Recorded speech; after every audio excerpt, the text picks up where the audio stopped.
And welcome everyone to the November 2024 edition of our ongoing series of chats with local authors. And our goal with this series of conversations is to better get to know some of our many talented writers who live right here in the Bow Valley, to learn about their new projects, and to see how their ideas get from their heads onto the page and then into your hands and hearts. Before I would also like to thank Save on Creeks. They've been a terrific sponsor, and Cafe Books. Thank you so much for coming. You know they have a fine independent bookstore in our community. Many no longer do, so please go shopping. It's almost Christmas. Everyone should have a book, right? So thank you for coming. And of course, the Canmore Library for hosting these events. Friends of the library, and all of you for making your way out this evening. What else should I say here? Quick comment just on how the evening is going to go. I'll introduce each of our authors, who will then provide a super quick elevator pitch, what their book is about. And then I'm going to dig in and with my interrogation and start asking all my burning questions. Before the evening is through, we'll have a chance, we'll have a chance to hear each of the authors read a little bit from their books, for you to ask your burning questions, and for those with tiny bladders, rest assured we will have a short break somewhere in the middle here, so watch out for that. All three, sometimes it's really interesting to try to figure out, what do these authors all have in common? What is the thread that ties them together? They're nodding and looking confused because perhaps they do not yet know. However, all of these authors today, they are all deep thinkers. They've all grappled with the tension we experience between the head and the heart. All three of them ask questions like, what is actually important in life? How should we be spending our time? Where should we be spending our time? Why are we here? How do we find ourselves? And at the same time, how do we stay true to ourselves while contributing to our communities, our families, and to our planet? Right. I know I'm right. All right. Copy of that? I have no idea. Well, there you go. You're about to find out how this is all working. We're going to start with you, Wilma. Wilma's book is this one. She's about to give us the elevator pitch, so I'm not going to say much about it, but I will say a couple of words about Wilma. She has decades of experience as a facilitator, a coach, and an author. Educated at Edinburgh University, she found her passion in facilitating conflict resolution, parent education, stress management, and writing workshops. Her stories are grounded in her extensive travels to Afghanistan, India, Oman, New Zealand, Australia, and beyond. She eventually followed her heart to Canmore, as so many of us have found our way here to the Valley. Her writings have appeared in Australian and Canadian magazines. She plays in the mountains most days. So Wilma, give us your elevator pitch. You have 90 seconds. Yes, and please to use the mic. So, I should just read this little piece that's on the back of my bookmark.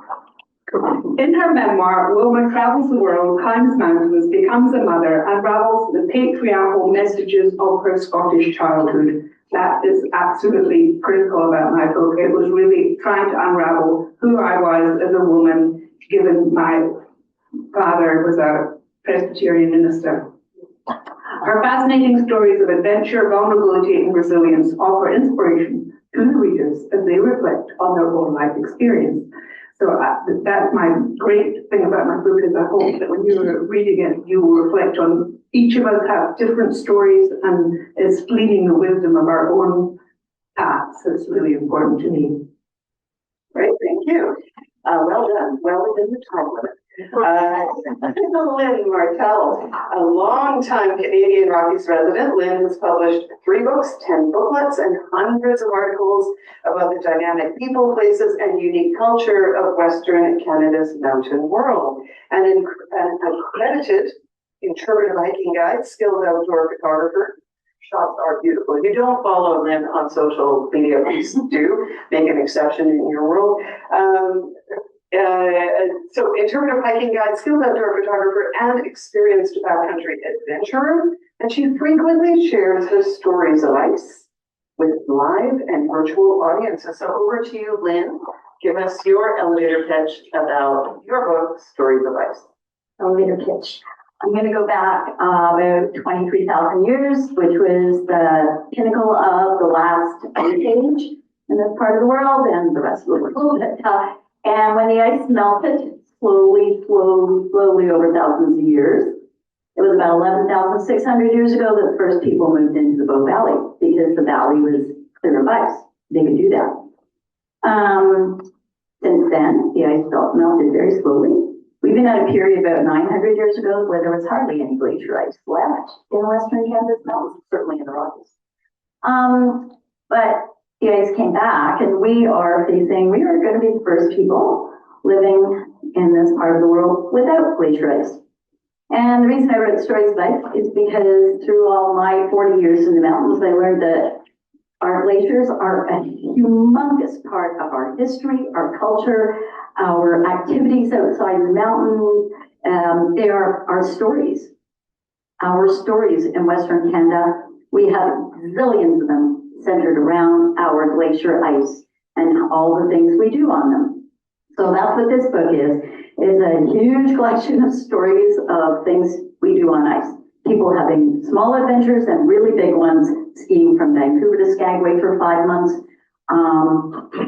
All the kinds of science that goes on our glaciers.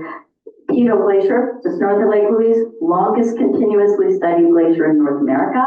Great stories there, especially from the 60s, the heyday of glacier science. Artists, filmmakers, writers, photographers going back, Byron Harmon, and even before that, I got Bruno Engler's stories in here. And businesses, commerce. We run businesses on and around our glaciers. We've also, on the west coast, north of Vancouver, in the Coast Mountains by Stewart, at one point had a railroad going underneath 3 glaciers to pull out iron ore, mining materials. So glaciers are a huge part of our lives in Western Canada, and there's a gazillion stories. The book weighs a ton. Don't take it backpacking, just read it at home. It's actually excellent advice, and you're right, it is jam-packed. Every page has some nugget in there, all about ice and our glaciers.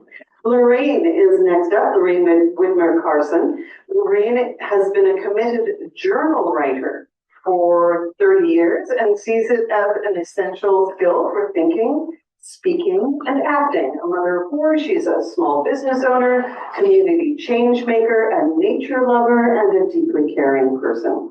Her first book, An Ecology of Gratitude, Writing Your Way to What Matters, was released in November of 2021 and was followed by the Gratitude Ignition Guide, Notes for My Leadership Self. So what are these books about, Lorraine? You've got 90 seconds and go. Thanks, Vicky. Thanks, Malcolm. Thank you, everyone, for coming this evening. My name's Lorraine, and yes, I've been writing every single morning since 1994. I had 4 small children. Life was chaotic, and this has been my grounding tool and my way for showing up every day. I still write in my office, and it's my way to wake up. It's my way to process emotions. I see it as a singular tool that's accessible to anybody who is willing to suspend the voice of their grade 10 teacher who said they could not write. I don't care about your spelling, I don't care about your grammar, but I think it's a really therapeutic opportunity for each of us to find out what are our things that matter. And mattering is actually becoming more and more important to me, because when we understand what matters, we understand what we care about, we understand what we're grateful for, and those are our convictions. I wrote a book, it's a bit of a memoir in that it uses my lived experience, but it's not really about me. It's essentially the universal condition of we're people, we're human beings, we've got stuff, we've got issues to deal with, and let's get on with it. Perfect. I'm Nikki Tate, your host. I've been around the Bow Valley since 1969. I've written quite a few books, but discovering, reading, and being inspired by the works of other writers is one of the great joys of my life. And I'm absolutely delighted to be sharing that passion with so many of you here this evening. So I would like to start actually with journaling. Journaling and keeping of notebooks. Most writers do, not all, but many do. So they say, there is a saying that a writer lives twice, once in the moment and once on the page. And perhaps more honestly, in your journal, where, yes. Anyway, let me ask you this question, and I'm going to just bounce to each of you. Do you keep a regular journal still? And what role did the journaling or notebook keeping play in the writing of your particular book? So, Lynn, I'll go with you first. Okay, I did, I wrote a journal a lot when I was starting 11 or 12 years old. And I kept that up. I had a lot of depression as a teenager. And my journal was where I sorted things out. And through my 20s and 30s and even 40s, I probably wrote less and less, but whenever I had the biggest, hardest, darkest, most difficult times in my life was when I wrote the most. And that was how I was able to sort through things. And if something was really weighing on me, once I got it on the page, it was like a weight lifted off. I relaxed it more about that thing. So still, I'm too freaking busy to write a journal now, and my days are nonstop. I have this awesome partner, John, my husband, and we do, when we're not working, we are out in the mountains doing things together, and there's lots going on in our lives. But when I got to the mountains, I mean, I've been here, I got to the band in 82, so I was 21. And I was writing in a journal a lot, and especially when I was doing outdoor activities, because everything was so new and so fresh, and I had so much to write down. And we just moved a month ago, and I cannot part with those journals. They're still with us. They moved, those boxes come with me. And it was, I still remember where I went writing a journal to write for an audience. And that was when I was an extra on a film called Last of the Dog Man, which was filmed up in Fireside.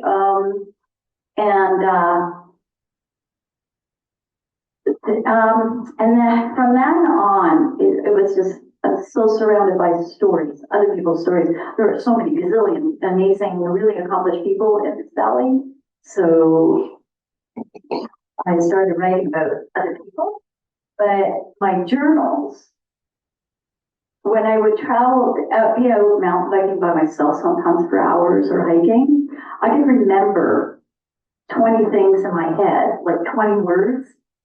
It was an offshoot of waitressing, actually, that I could remember all those things.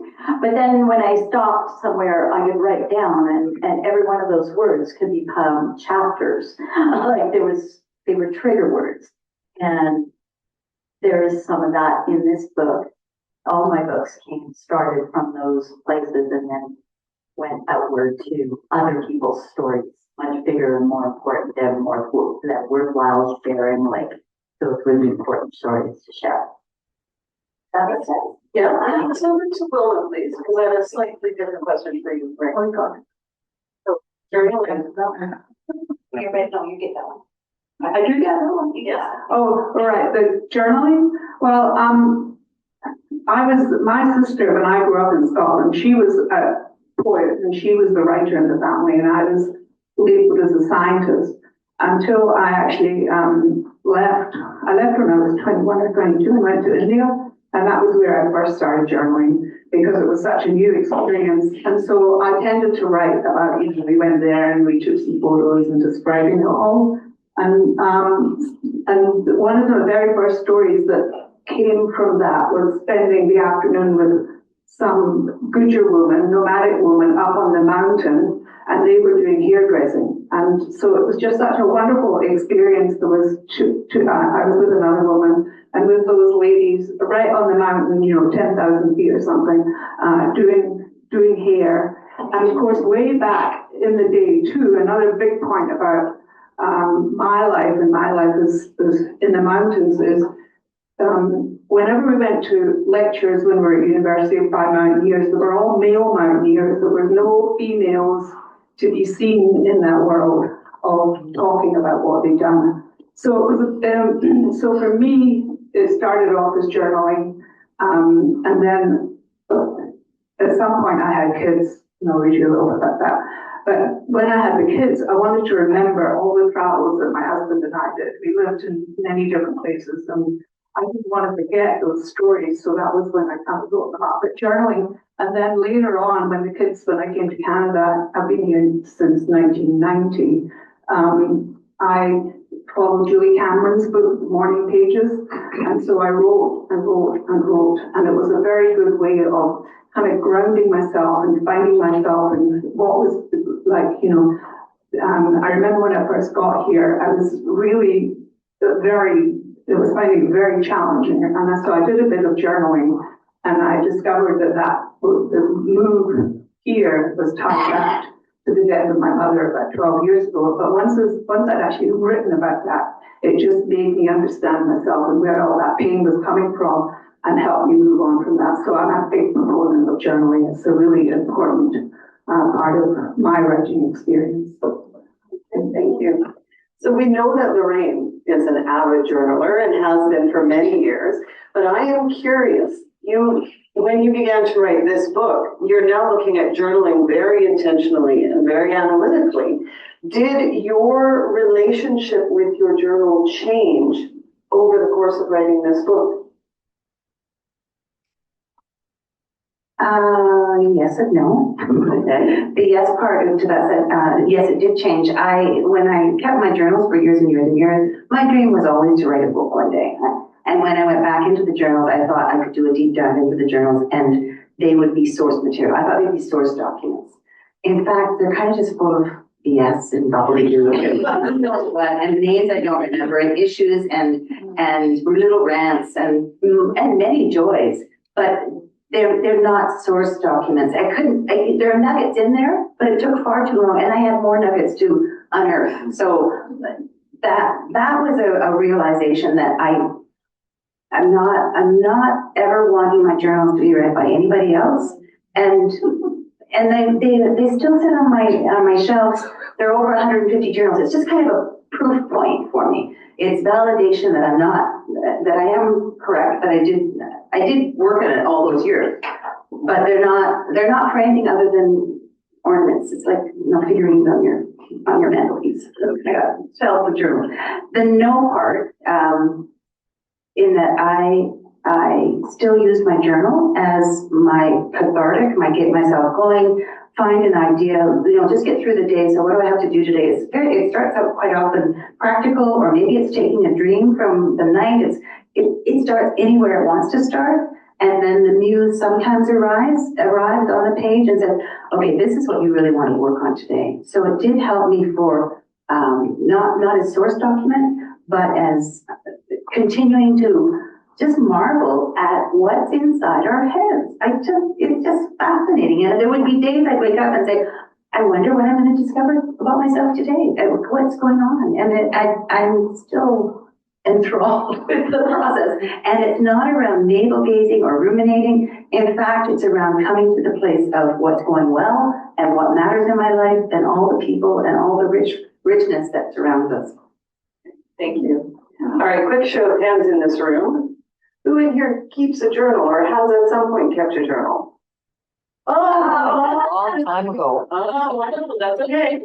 All right, and now for interest, because it was hinted at here, there are two schools of thought on journals. Keep them for posterity or burn them all. Nobody's ever going to look inside. So are you I don't know where keep mine them all ended up. for posterity, but in other words, for other people at some point to take in there and read them? I think maybe my travel journals I'd be okay with. I don't want anyone reading mine. Okay, so are you a burn and destroy? They're in boxes and I can't let them go. Oh, so interesting. And they're in boxes like they're shoved. Okay, Yeah, I moved too many times. all right, so just, are you, Done a lot when I was single, so yeah, they're in boxes, like old wine boxes now wrapped with duct tape so they don't fall apart. But yeah, they're for no one. It's fascinating to me because I'm like that as well. I've got a box of them for many years and I really don't want anyone looking at them. So there's two of you in here. Are you destroyers of journals? Put your hand up if you will destroy your journals. I lost mine. I don't know what happened to them. Oh, wow. Okay, now the decision was taken from your hands. When I went from being single to getting married somehow or another, I never found them, so Because the apartment was so small that my crib was in the hallway. This is my mom. Yeah, fascinating. All right, well, thank you for sharing. It's always interesting to see who's out there. I didn't know It was. that. Yeah, there you go. It was in the I've just hallway. got a little something to add because my goal this year was to go through my boxes of journals and have a fire or burn them out. But the first one I picked up, it was so fascinating I couldn't. And the next one I picked up and it was more fascinating too.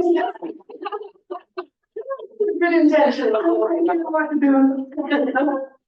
All right, let's stay with you, Wilma. Why you chose to write a very personal memoir, and really you do reveal a lot about your inner life and your challenges and relationship with family. Some of that's really difficult material to share widely.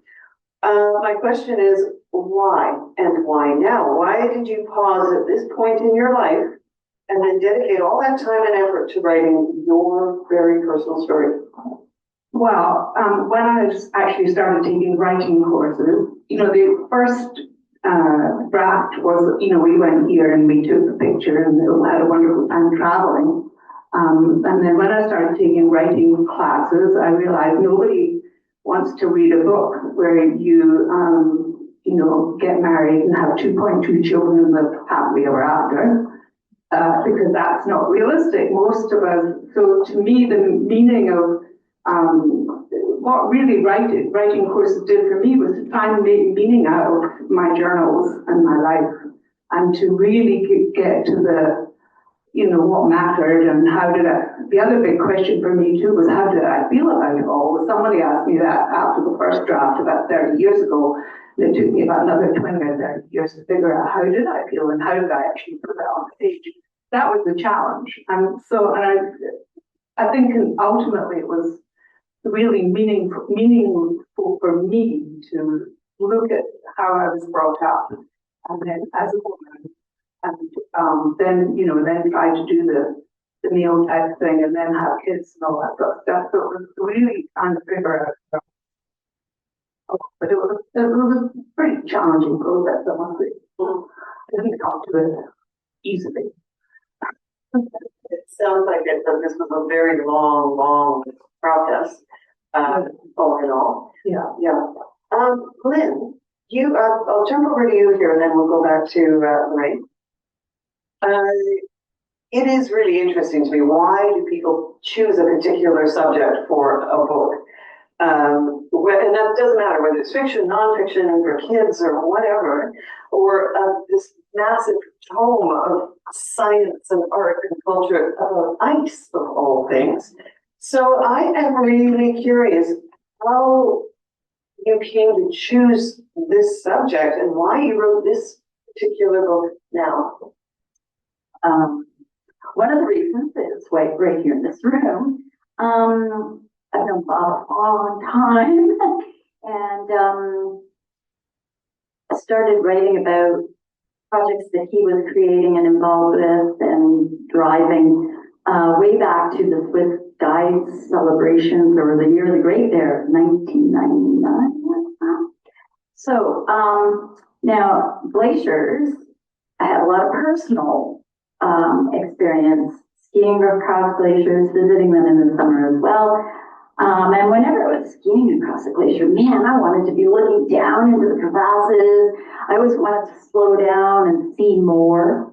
But when you're on a rope and safety is your number one concern, you can't really do that most of the time. And when I was traveling with other adventurers, we were always on a timeline and, moving quickly.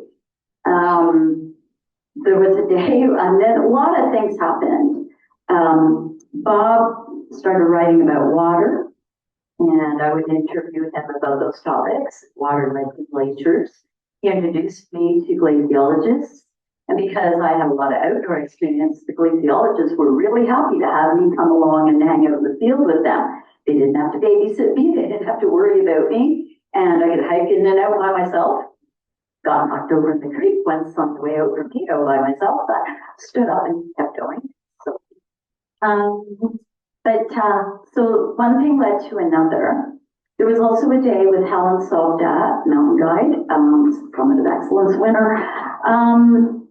Did she get the summit or just was she the patron? I can't remember. Anyways, Helen had a client named Jan Kavenhoff. Jan's an artist, and Jan was creating this big exhibit for the White Museum. And they were going to go spend the day on the Athabasca, just walking around. And Helen asked me if I wanted to come. I was like, yeah, that would be cool. So camped up at the ice fields, loved that little campsite, and met up with them the next day. And we walked up to the ice fall on the Athabasca, the lower ice fall. And we spent a couple of hours just in the ice fall. And it was so cool because I wasn't in a hurry. I wasn't trying to get anywhere. There was no objective. I just got to be there. And those were, and I guess if I had a happy camera, but I still took photos. And that was another real turning point because I got to hang out. And the other big one was Bow Glacier. This is, do you remember this is called the Bow River or the Water Keepers? And there was the Bow River Keeper. Danielle Droich was the woman who was running it here, the Bow Valley. And she had a big project that summer to paddle the length of the Bow River. And I got to know her so I could write articles about that because those are the kind of articles I've always chased. People doing interesting things for really good reasons. And so she was going up to Bow Hut. Kirsten Gneckel was guiding. And Danielle Droich was a canoer. Like she was a paddler. She was not a hiker, not a mountaineer.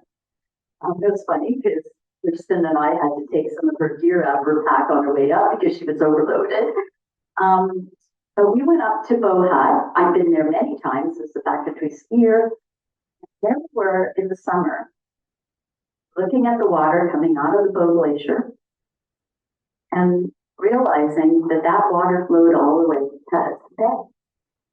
Oh, it was so eye-opening for me, and it was such a good way to learn that because I was right there touching it. And that was a game changer for me too. And that was actually before I met any of the glaciologists, but that definitely changed how I looked at glaciers.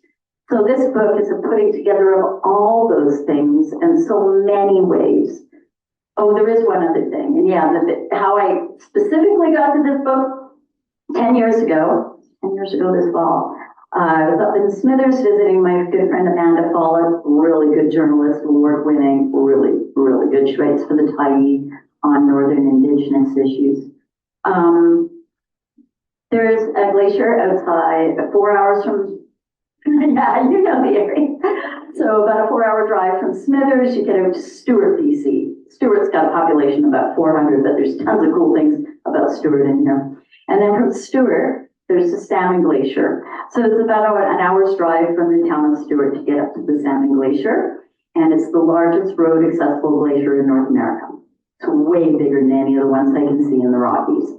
And so 10 years ago, I was stoked. I left Amanda's house and camped in Stewart, got up in the morning, got in my little Mazda, and headed across the border to Hyder. You go into Alaska, actually, to get to it, up a gravel road, flat tire.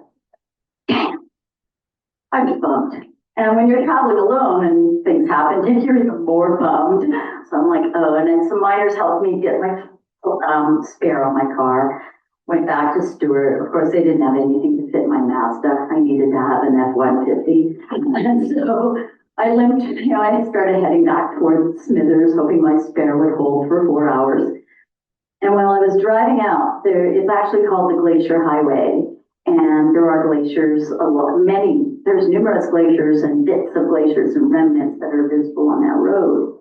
And as I was driving along, I started thinking about so many different experiences I've had related to glaciers all the people I'd interviewed for lots of stories in the Rocky Mountain Outlook and other places, all these sorts of stories that I've been collecting for more than a decade at that point, like a long time. And that's where I got the idea to put together stories of that. And after a second attempt that didn't work, it was COVID, we couldn't get up to the glacier. I was back there in August on my birthday and visiting Amanda, went out to Stewart, camped, got up in the morning, drove up and saw the Salmon Glacier on my birthday. Yes. Full circle. Yeah. Lorraine, just leave your thoughts in your journal. What was your bigger motivation, your bigger purpose for writing this book, putting it out there? Thanks, Nikki. Great question. I could have, but so my career in community related to community development, community grant making. I worked for the Canmore Community Foundation, and I loved that job. I loved that job, and I needed it. When I left, I called it my rewirement. And I wasn't retiring.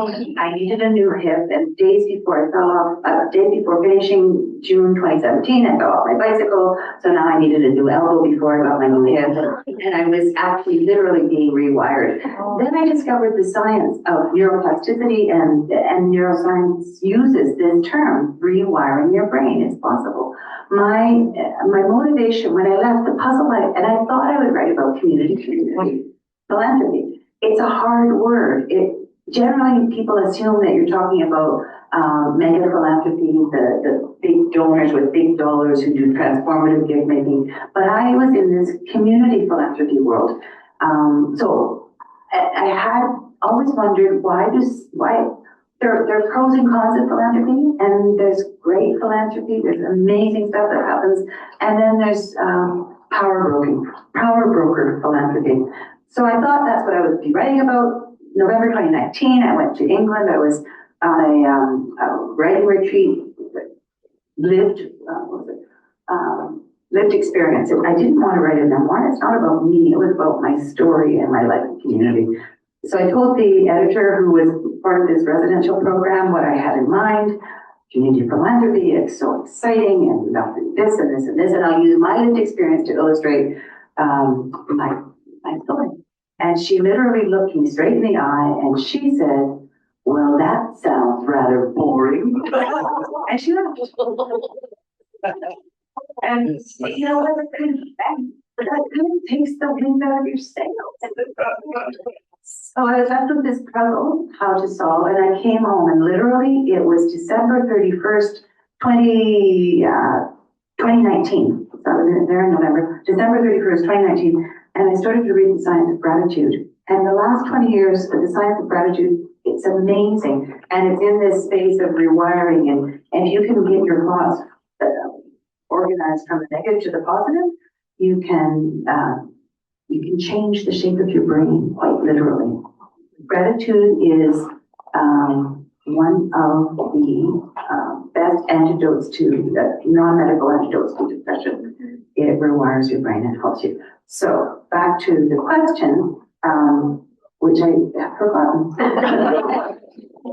Your bigger purpose. My bigger purpose is in getting this book out there. Yeah. So thank you. You're right. I have a bigger purpose, which was once I discovered the science of gratitude, I realized, this is a pro-social motivation. This is why people decide how to get involved. It solved the question from my philanthropy days of why do some people want to make a donation, others don't? Why do some people want to volunteer, others don't? I do believe it has to do with, if you really go introspective, understand your values, your motivations, that's your slam dunk, that's your juice, that's your energy. And that would be my dream with my book, that people use their journal to find out what is of value to them, and you use that to go out into the world. It's not about staying home and ruminating and, hosting your own little kitty party every day. It's about the larger picture. Yeah. Wilma, I know you teach creative writing and encourage people to tell their stories. But the truth is, it's actually really hard to tell our own stories. We think, oh, that's too boring and that's too depressing and nobody's going to care. And it's so much work. And so there's a lot of fear and resistance and shyness about telling our stories. Why do you think it's so important to get our stories out there, first of all? And then how do we get past that resistance? How do you help people find the courage to share, find their voices and share their unique stories? That's a big question. Thank you. But I think I personally have always been a teacher. Like I started off teaching science, and then I taught parent education and conflict resolution for a really long time because it's a very hard thing to learn. And then when I started getting interested in writing, I thought, we want to learn something, teach it. So that's partly why. But what I really always enjoyed, I remember doing a parenting course with high needs parents down in Bridgeland in Calgary, and one of the young women, solo parent, came along and she had a little poem, and I just love to see. And I like to give them some prompts as well, and I actually really enjoy watching other people's creativity rather than mine. And it just still astounds me when you give people some kind of prompt. All the different little pieces that come out of that is very exciting. So that's one. What was the part of that? It was a very long question. How do you help people find the courage to share their unique voices, get past the resistance? I was doing journaling and understanding writing is a huge process. At least I always found it a huge process. From you asked us about those journals, like journaling is one aspect of writing, and then crafting the story is another huge aspect. And going from one to the other is enormous. And if I can really encourage people in any way at all to get their stories out, then I think it helps. It just really, we need to hear more personal stories. We need to hear real stories. We need to hear, we don't want to hear more stories of the news of what people are doing, but how does it actually impact individuals? So just for example, like the course I just did down at Arts Place, we had a young man there, I don't know if he's tonight, Jerome, who came from Brussels a year ago, just over a year ago. English was his third language, and some of what he wrote was astounding. And everybody, not just me, but everybody else so in a group, we're always supporting one another in writing. And I don't know if this is part of the question, but I'll just add it anyway. For me, one of the most important things about taking it from the journal to the story was writing groups and the support of everybody else in the group. Otherwise, I could never have ended up with my book if I had not had the mega numerous people who have had an impact on my writing. So that's just really, really important that we support one another and we tell our own stories. And I think for me, telling my story at this particular time, I just think it's really important because I started off as a young woman in Scotland. Essentially, I was a 3-time sinner, had sex and all that stuff before marriage and all the rest. So that was, stuck down there in my subconscious. And this is not new. I mean, it's not like it's totally changed in the last 50 years. We're seeing it going backwards. So we just it's super important that as women, we get our stories out there and we believe that we have authority and get to know ourselves in our own lives. I just think I'm very passionate about that. Yeah. It's really, really important. Agreed, 100%. All right, I think that is a good place. We're going to take a very short break, 5 minutes. Please load up on food. Have a look at our book exchange table. If you see something there you'd like, please take it home. Have a quick look over there at the book table. We will also have time at the end of the evening, but we'll come back in 4.5 minutes. You don't have a lot of time, so be quick with what we need to do, and then we'll hear the authors as they really love some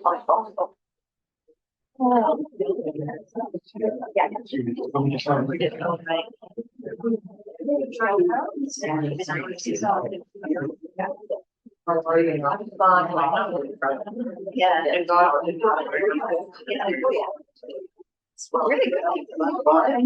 Oh, there's so many.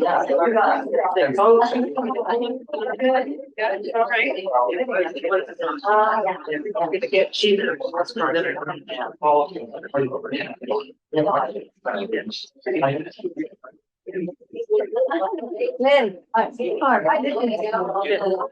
And I love it.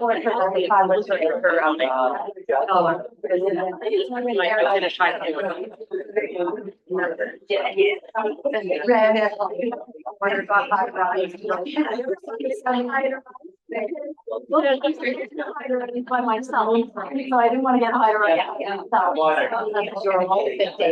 Yeah, that idea.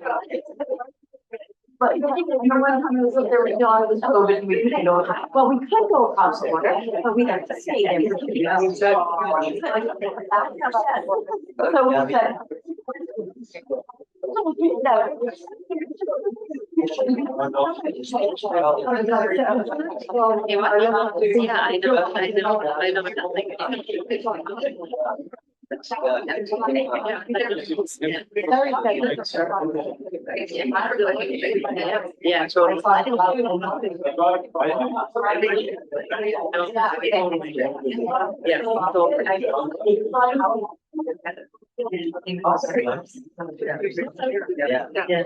Yeah,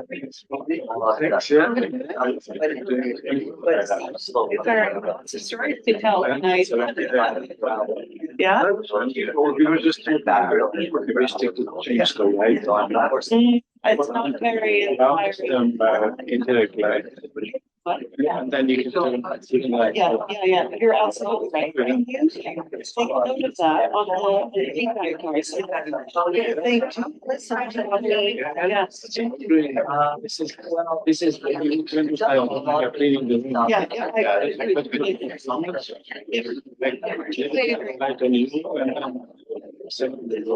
Agree?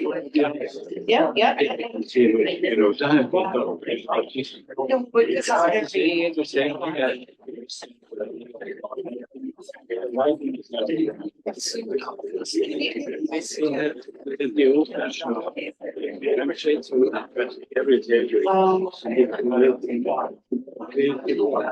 yes.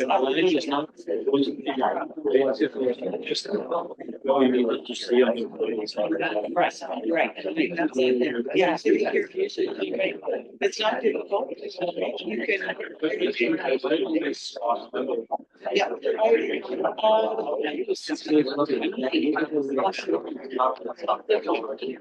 Melting the glaciers seems to be all these hard places. Yes, we leave a little note for that April note. She's really looking at that. The librarian. Or you could just make a note on the card. That would be great. I'll try to remember what it is. All right.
Oh, yeah.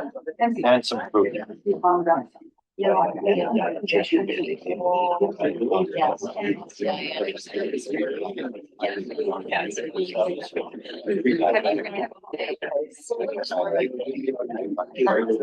So she's got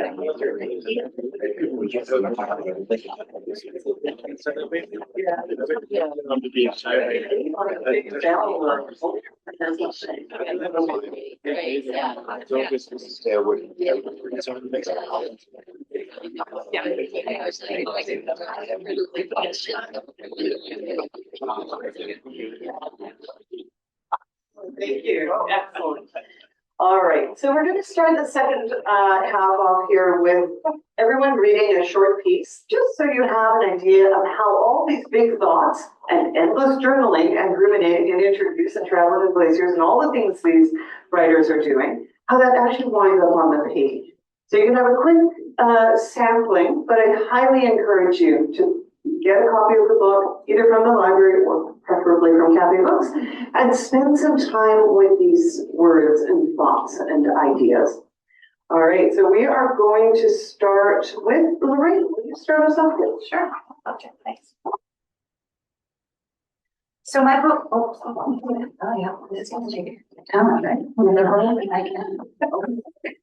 My book is a series, 30 days of stories, which is a lived experience, and then followed by a writing prompt. And there is actually a narrative arc to my book, which is quite exciting. But day 30 is the final day of the 30 days of prompts. And I'm going to just read a bit from it. BHAGs and whoops. Dreaming in Technicolor, I used the messy method to get here. But now I know there is a scientific process for working in this field. The last story I'd like to share relates to the final months of my work with the Community Foundation. Before handing in my keys, I had one more BHAG, a big, hairy, audacious goal, having to do with the basement in our building. Where others focused on the area's dark, dank, musty atmosphere, I saw potential. Yes, it seemed a little haunted, was covered in cobwebs, and the odor was overwhelming.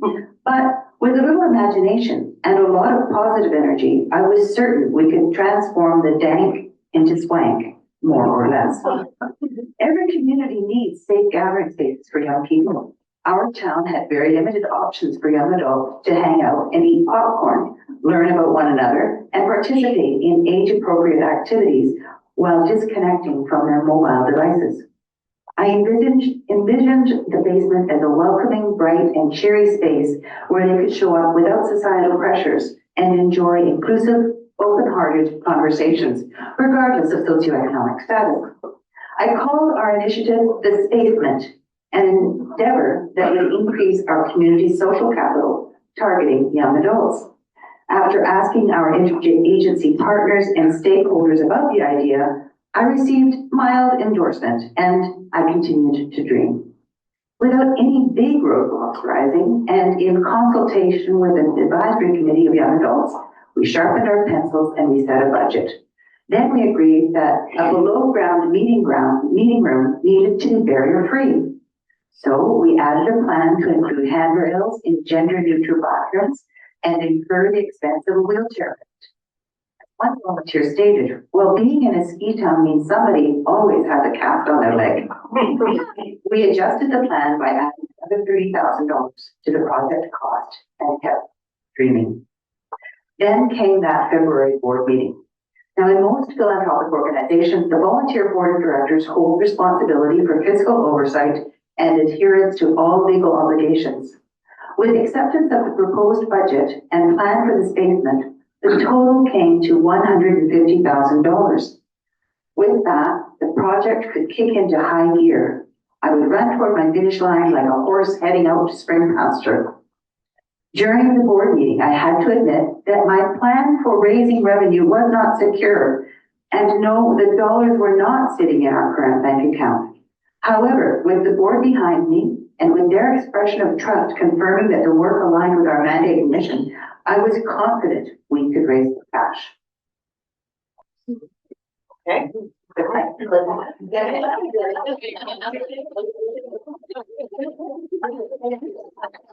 All right, Wilma, over to you. Let's hear a little bit from yours, please. Okay, so I'm going to, we spent 4 years in New Zealand, so this is a little bit, it's 5 years in New Zealand.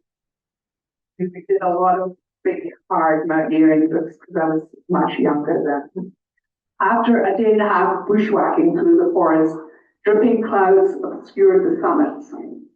We stopped at the precarious 2-wire bridge 15 feet above the raging torrent and felt like a reflection of our relationship struggles. Clive walked across in perfect balance and gallantly returned for my pack. I watched Rob wobble and feared he would fall into the river, just so that I was the only woman with 3 guys. Once across, he quipped, "Go back, you'll all be drowned." And then with my arms extended, shivering and dizzy, I held onto the top wire and slid my boots along the bottom wire. On the other side, I stretched my foot onto the rock and welcomed Clive's outstretched, strong hands. We labored up piles of moraine, strode over crevasse-strewn glaciers, and to a high path over the Butler Valley. Rob laughed. "If at first you don't succeed, give up." Hungry on the descent, we looked forward to our food drop. That night we consumed tin treacle pudding and custard as we sat around our campfire. After our long day, we listened to Ed's enthusiastic stories about skiing around Banff and the distant Rocky Mountains, which we actually knew nothing about. Being far from the city, the serenity of the night sky, the mountain landscapes, and Clive made my heart sing. We hiked over another pass to stay the night at a small hunter's hut. My unrest bristled at the postals of women in sexually suggestive poses. Perhaps to the hunter, women were only valued as sexual objects. Something was missing for me as a woman in this male world. We hiked back to the civilization between the silky beech trees. "Clive and I award you with the title of honorary male," Rob said. "Hadn't this been my goal all along?" Now his teasing stung. I marched through the bush, my mind in a whirl of accusations and uncertainty. After all, I wasn't a man. I was a woman with complex emotions and needs that were not wrong or flawed, but pointed me in a new direction. Once more, I found myself at a crossroads. I had explored my life out to its ragged edges, honed my skills on the mountain and in the classroom, and uncovered my shadowy underbelly. Given Clive's and my difficulties, we needed a fresh challenge. Our mutual friend, Wanderlust, hammered on our door, and from the opposite end of the planet, a trip to Europe fired our imaginations. We'd ski, bike, hike, and visit our families. Early in 1983, we packed our belongings into the cupboard that Noel built, rented out our home, and almost windsurfed our way to the airport. I clutched Clive, and with the words from Bette Midler's song, "The Rose," ringing in my ear, "Love, it is a flower, and you its only seed," I left New Zealand with an oversized rucksack filled with some resentment, tucked between the warm layers of evocative memories of teaching, mountains, sailing, and friendship. And the next chapter is U-turn on the edge. As Clive and I visited our families, skied and biked in Europe, doing what we did best, we renewed our relationship. One morning in Corsica, walking through the scrubby bush by the silvery sands, a black snake slithered over my bare thigh. My chest tensed, punched with a cricket ball. Unsteady, I walked to the village where I sipped a cappuccino to recover my composure. I watched a curly-haired toddler with her podgy arms wrapped around a big cat as she bundled it across the patio. The clarity of my next desire blinded me. And then I just researched a little bit about a few pages on after finishing off in Europe and going to Australia where I had my first baby. So this is after the baby. You can read all about having the baby, just in case you don't know what women go through when they're having babies. You can read all about it here. Following day, Clive lovingly tied our baby close to his heartbeat with a sling, a recent innovation in the West. We walked past the jacaranda trees, to our local park, listening to the raucous birds. Eucalyptus trees were rooted on the sands with outcrops surrounded by the sea. Holding hands, we admired our sun. But on the way home, my face taut, I waddled up the road, clutching my throbbing abdomen, harboring my disbelief at the rawness of my ache.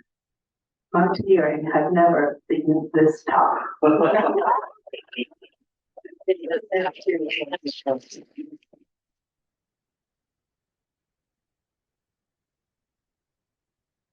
It's neat, the different threads, and one is in all my books. I've written a lot about women doing adventures and a lot of firsts all over the world. And there's a number of female scientists in this book also. There's a lot of women out there doing cool things of all kinds, and all my writing is I've always sought out women doing really, really cool things. And on this, I'm going to read the prologue from the book, which comes from a trip where I was the only girl with 7 men for 8 days, none of whom I knew very well, but it was a good trip. So this is called Churning Wind and Snow. The wind was everywhere, a brutal, tangible force pushing my body from all sides at once. With my hood cinched snugly around my face, my eyes focused through rose-tinted ski goggles on the ski tails of my road mate just a few meters ahead of me, the wind erasing his tracks like a vigorously shaken etch-a-sketch. I think I just dated myself. We skied along in a deliberate procession across the boundless, smooth snowfield, connected one to the other by our nylon rope like preschoolers on a field trip. Tilting my eyes up for a moment, I watched a steep, charcoal-shaded cliff face materialize through a swirl of cloud directly ahead of me. Then in an instant, it was gone, as if a remote control had switched the screen back to a scene of churning wind and snow. Feeling isolated inside my own hood, despite the rope connecting me to my companions, I realized how on previous mountain trips, when traveling through foul weather, I had simply focused on reaching our destination, an alpine hut, a vehicle, eventually home. This time, our destination was whatever place we stopped to set up camp. There and here were the same.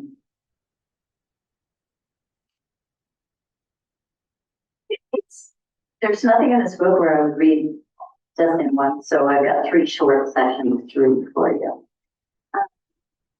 So this story is from 1897, and there's a crew of British men having to climb the Rockies as they did then.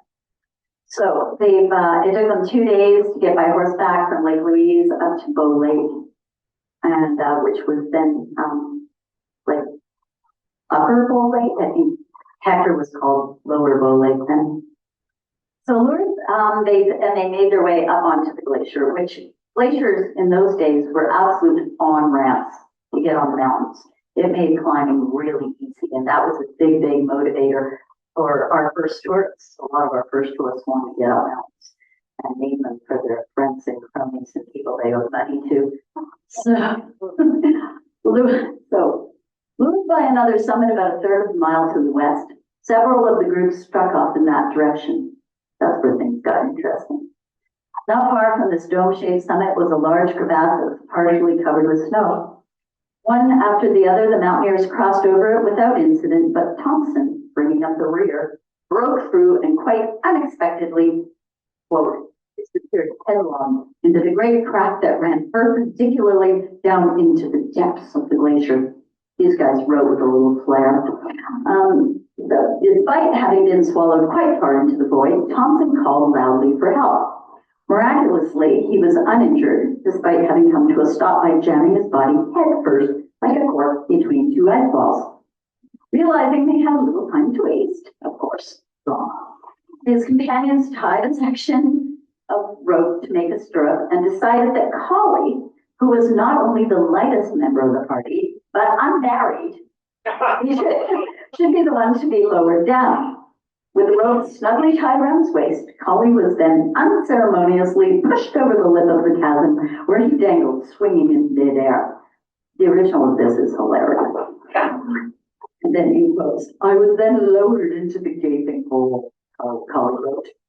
On one side, the ice fell sheer, on the other, it was rather undercut, but again bulged outward about 18 feet below the surface, making the crevasse at that point not much more than 2 feet wide.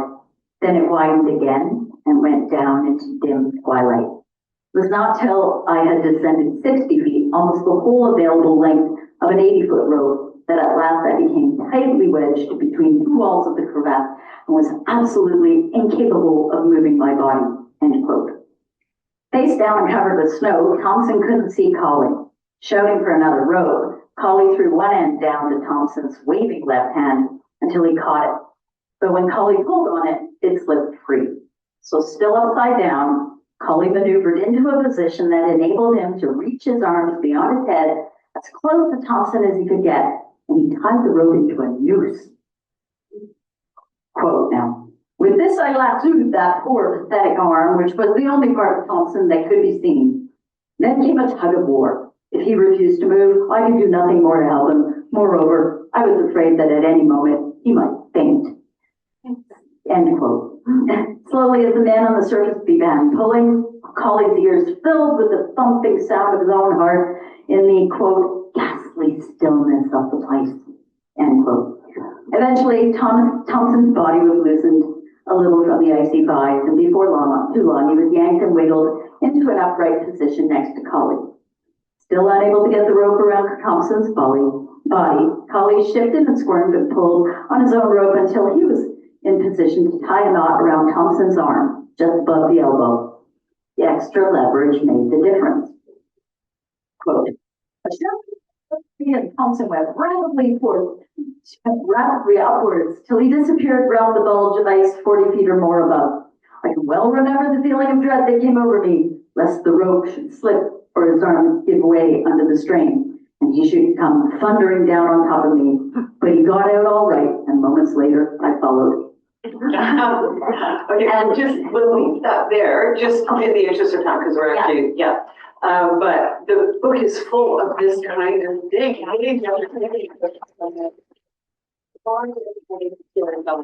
That's the first crevasse that you in the Canadian Rockies. There's a whole bunch of modern stuff too. And it doesn't all end well. Also true. All right, I'm going to bounce back down to the end here to Wilma. I know you're going to be teaching another writing course in the new year. Is that right? Or Yes, beginning of January for 4 weeks at Arts Place. Okay, so check Arts Place, the website, and this can be your opportunity to open up and get that writing going out into the world. But here's my question for you. It has the most intriguing description. It's called Writing the Wild Soul. And in the description, Wilma asks this question: how do we reclaim our wild souls in today's noisy, high-tech world? What do you mean by that? Well, I think there's so much noise and stuff on the internet, and so many people telling you to do this and telling you, listening to the news and advertising, and it clouds out who we are as individuals, and listening to our own intuitive voice. And I think living in the Bow Valley, most of us have a big sense of listening to that part of us that is deeply connected to the landscape.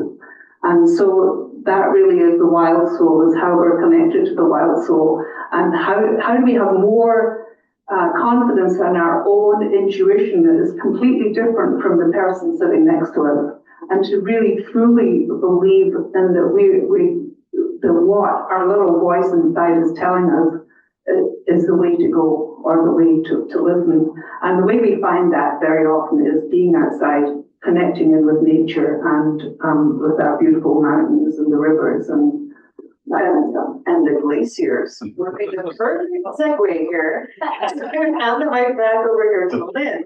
Because you do talk about, this is really a book about connecting with the wild places and so on, and being beyond the reach of cell coverage and spending time out there just connected. How important is unplugging? I'd say it's essential. And to add to what Wilma just said, for me, I grew up in the city, punk bars, discos, music, fashion, and I thought that was everything, man. Really? What more could there be? And then I got out here and started, I always wanted to know, what's up that valley? What's up that one? And then as the years went by and the stories that I sought out, people I sought out to interview, I actually went with Karsten and Leanne for 5 days on the walking the big wide trip. I'm not in the book, but they're in my books in the first two. That was a big one too, because they were doing that trip not to see how strong they were or how fast they were or how much they could carry. There was a writer from Bozeman, Montana who wanted to go along, and then I said, can I go? And I didn't know shit. I was like, I was so green. But Carson said yes. And so we were out, we camped for one night. We left out of Jasper. It was the winter part of the trip. They were going to ski tour for a month. So we camped for one night. That was my first time winter camping. And then we stayed at a work camp for 2 nights. And then Mike and I skied out. And that worked out really well because there were 2 of us to ski out while the rest, Carson, Leanne, and Jay, kept going on their part of the trip. And I was so in awe of them. Carson showed me pine marten tracks in the snow and how they slide these little luge runs in creeks. And I love winter travel because you see so much on the landscape. You see tracks and they stay there. I see wolverine tracks. I've never seen a wolverine. I've seen a lot of tracks and they're just as exciting because I know they were just there and sometimes they're fresh. So I think that being on the landscape and paying attention to it, if everybody did that, then we might treat each other better as people. And makes me sad how much of the world doesn't connect at all. And yeah, so it's I feel it's one of my personal purposes is to encourage people to do that. Encourage women, like you don't have to be an expert, you don't have to be Sharon Wood, just get out there. Just get out there and do things at your level, and the more you do them, the better you'll get at them. You'll get more comfortable. I did everything without boyfriends or partners. So many of my partners were girlfriends for so many years. And man, I have some awesome girlfriends. So does that answer the question? It does. I mean, when you talk about being out there and the tracks, and there you light up. You know, there's a different way of being in the world when you are just out in the wild places. Can I add one thing? Because it's funny because this book was published 4 years ago, so all the writing happened before that. And I talked to a lot of people in the book how they feel about the glaciers melting. But as it was published, I was still wondering, well, what's it going to look like? Because they're still melting slowly until the heat dome 2021. And since then, it's been. And I'm going out with my camera and I'm spending time in those places, especially in the summer, where you really see it. And that's painful, but I think we have to look at it. We have to feel it. Okay. Thank you. Lorraine, do you take, this is a multi-part question, do you take digital detox breaks? Do you think that is something journaling can do? And then further to that, does it count journaling on a keyboard or on your phone, or does it have to be pen and paper? So take that wherever you'd like to go, digital detox and physical. I do take digital detox. I have a camper van. My name is Rita. I'm going up to water. It's just my Shangri-La to head out, and it's my little happy spot. Mm-hmm. And I wrote much of my book, and it has the bed in the desk at the back. I have coffee and light. I have a furnace. I have a little body.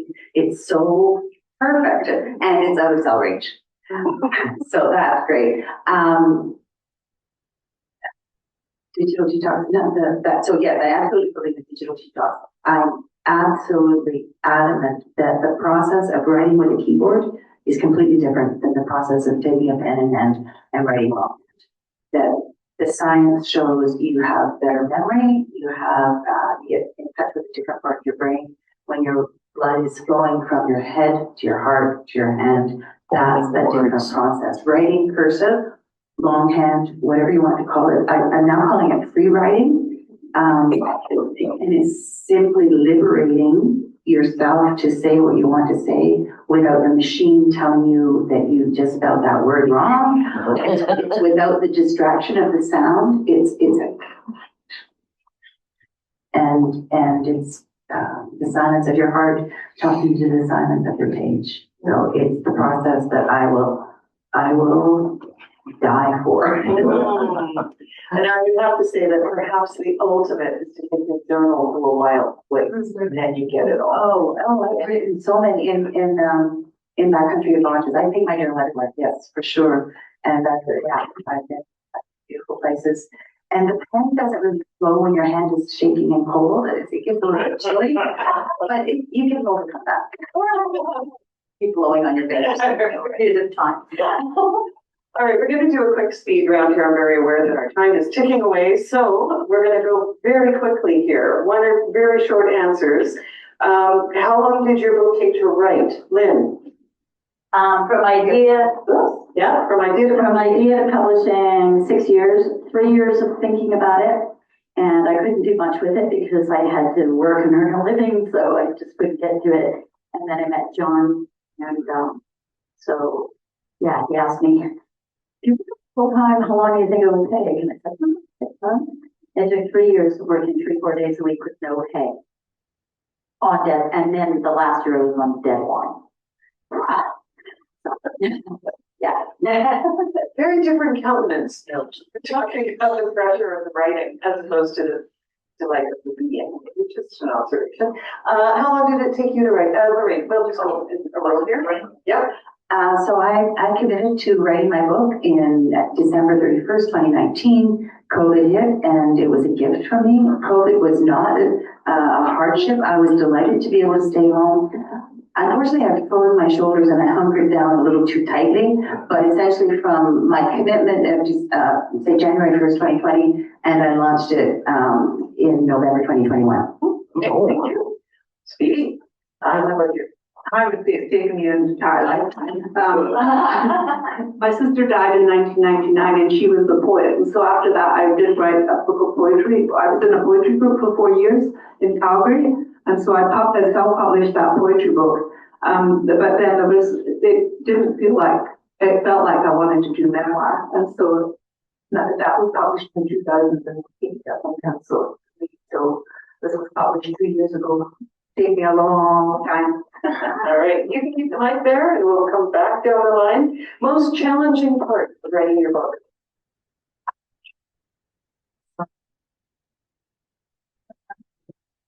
I belonged in, when I came to Canmore in 1999, I joined a writers group and we were called the Write On Sisters, and we would meet each night and we would talk for about 45 minutes and then we would write for 10 minutes and then we would read it out. And to be quite honest, that was utterly terrifying. And so a lot of actually reading out my writing was really terrifying. And I have to say that since I've published my book and I've brought it out there and put it out there, it's not terrifying. Most challenging part? Beginning. Organizing my thoughts. Being told that philanthropy was not the topic that I was writing about. Discovering the science of gratitude and discovering all these blindingly obvious realities that I was living. And I consider myself a bit of a social science experiment. And what was so validating is that I can now go to this literature and find that I am hemodiverse. I am neurologically wired to be positive. I have things that resonate and authenticate my lived experience. So it was very validating and a sense of self-agency providing experience. But getting started and deciding on the organization was a challenge. The great joy, after 2 false attempts, is that I found an editor who got me, and he totally helped me. But it's really demoralizing and defeating when you're told that you really don't know anything that you're talking about. And then you have to go find it. Yes, I do. So the sense of self, the sense of agency, the naysayers, and my journey was pretty self-motivated, that I didn't have, I was trying to, it's actually a proof of concept. There were 2 books before this, but this was my proof of concept that actually there is something in here, and actually this journal writing, finding a reason to be grateful. These are life-affirming skills that are, I see now as leadership skills. So I've been writing my way into my story, and now if I were to, I could do some revisions on my first book. I'm actually kind of happy with it. It still resonates. But I think now I would, subtitle is An Ecology of Gratitude, Writing Your Way to What Matters. I talked to a book coach the other day, and she said, you know what? I think if it was Writing Your Way to What Matters, An Ecology of Gratitude could be the subtitle. I thought I was writing about gratitude. In fact, I'm writing about writing in a journal, but actually maybe I'm writing about finding out what matters, which is essentially what Wilma is saying as well. Right, most challenging part of your book. There were lots of things, but the biggest one is when I got to the point where I already had 2 books with Rocky Mountain Books. So I took this idea to my publisher, Don Gorman. And then when he said yes, I'm on deadline for a big project that is making me 0 money. So I still had to do some writing for the Outlook, and bless John, because there would be no book without John. There really wouldn't. And it was still, we've only been together 8 years. So this was the first 3 years of our relationship somehow. It was so intense. We lived in a small place. As of last month now, I have an office for the first time in 8 years. So I was blessed though. My mom let me work at her place, and there was the downstairs room. I could be alone in there, and it had big windows up in Rundleview, and deer would walk by, and there was a pine marten who would visit it. So it was totally my happy place, but I was always under the gun when I was in there. And I worked there for better part of 3 years. Now, in the summers, I would go out and do some hiking, guiding, and then I'd go back to it. And the last winter, so I finished, everything went off to Rocky Mountain Books in the spring, but at around Christmas time, I think I had to get the draft in by January. I had to pull about 30,000 words out. It was bigger, way bigger than this. And it was so intense. So in the book. And there was so many moving parts that I was juggling. There was a day, it was dark this time of year, it was December.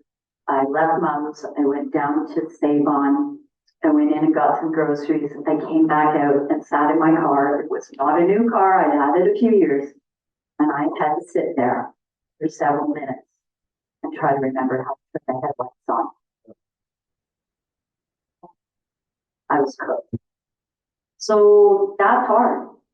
And you're on deadline.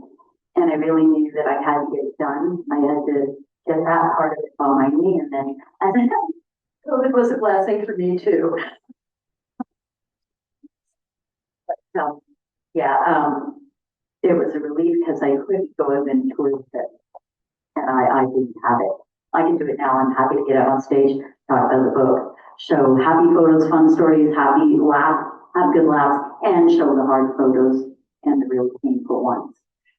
That actually leads right into the next question for you. What's next? What's coming up? And my one small criticism of this book, as I was going through it, the images are quite small, and I kept going like this on the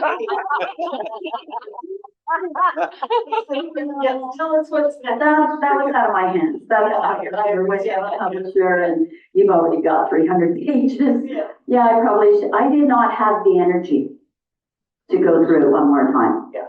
I did not. But we do have an opportunity to see the photos. That's why I was. Yes, and you could probably actually get the book in a digital format, and then you can do that. Enlarge the photos. But yeah, you can check out my social media, see my photos anytime. I'm always trying to get more presentations because I do enjoy telling the stories and how our culture is part of our melting glaciers. I'm part of the 2025 is the UN Year of Glaciers Preservation, and Bob here is running the Canadian arm of that, and I'm part of the team, part of the steering committee, very proud of you. So finding more ways to give do glacier stories. I applied for a photo exhibit, but got turned down, but they told me to apply the next year. But then I don't have to figure out where I'm going to get the money to frame everything. I'm giving a presentation in Nelson in January, and I'll keep getting out with my camera too, because I'm finding I've written everything a lot about glaciers, and I'm finding I can say a lot with photos. I have 3 different photos of Bear Glacier on the Glacier Highway right outside Stewart, and you will gasp. You will feel it in your gut. That's what I'm doing. A little bit of writing. Lorraine, what's next for you? Community involvement. So that being people who think about philanthropy in the real world. I've got a gig with the Calgary Foundation, and it'll be books and doing presentations. I'm offering workshops online. My one workshop is a series, Gratitude Trifecta, and it's the essential that you write, you appreciate, and you use that to recalibrate. So I've got that one workshop, and then my other workshop is it's called Right Here, Right Now, WRIT, and it's essentially the importance of the pause, break, disconnect, clear it away, put down your electronics, do some writing exercises, and it's again trying to get yourself regulated. It's trying to understand what's going on. It's a creative process to find a new solution to an existing team project. And I'm kind of thrilled with the diversity of groups that have been interested in that. I don't have lots of uptake. It's a new space, but continuing, my dream is to use my book as a teaching tool and to do workshops. I don't think I want to write another book right away. And I don't have an audio book, but that's something I'm considering. I'm open to suggestions. Well, hang about a few minutes and chat, and I think you've got some flyers around the table there, right? If you want more information about the workshops. What's next for you? What's next? Well, I've self-published my book, and it came out 2 years ago, just when I was moving down to Kimberley to look after my first granddaughter, who's now 3.5. And I spent the last 2 winters in Kimberley, which was a mixed blessing because it meant that my daughter, she put on a book launch and sold my book to all her friends, who of course are much younger than I had anticipated. And the positive thing about that is that all her friends, well, most of her friends would talk about my book very positively, and a lot of them bought it. So that was really good. But it didn't mean that I haven't explored the Alberta type, the scene doing talks in Alberta. I've done several in Canmore and done well in Canmore and various other libraries. But so my next is to try and get into the Calgary's writing scene and that kind of stuff. And I also have I've got my poetry book, and which it's revitalized a bit, which is really great. And I have a story, a Tiger Jim story that I told my own kids when we were in Australia and we came here. And I'd really like to somehow or other publish that so that I could give it to my two grandkids. None. All right, we have a couple of minutes for questions. We're pushing right up against 8 o'clock here. So any burning questions from the audience here that we haven't covered?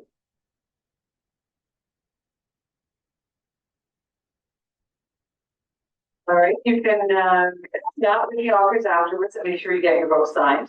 A reminder that the next Fireside Chat will be held February 4th right here. Two fabulous authors, Sharon Wood and Bernadette McDonald will be our guests. That should be a really great evening. And then so please do spread the word. You know, every time you comment, like, share, or whatever, it's another person who, the algorithm loves you. And I know that's not digital detox talk, but there you go. That's the world we live in. Thank you again to Save on Foods. We don't like to take anything back. Please go and fill your plates and your tummies. Grab a book from the book exchange table. Go buy a book. Thank you again for coming and hang out for a few minutes and we will be available. Thanks, Jean. to do that.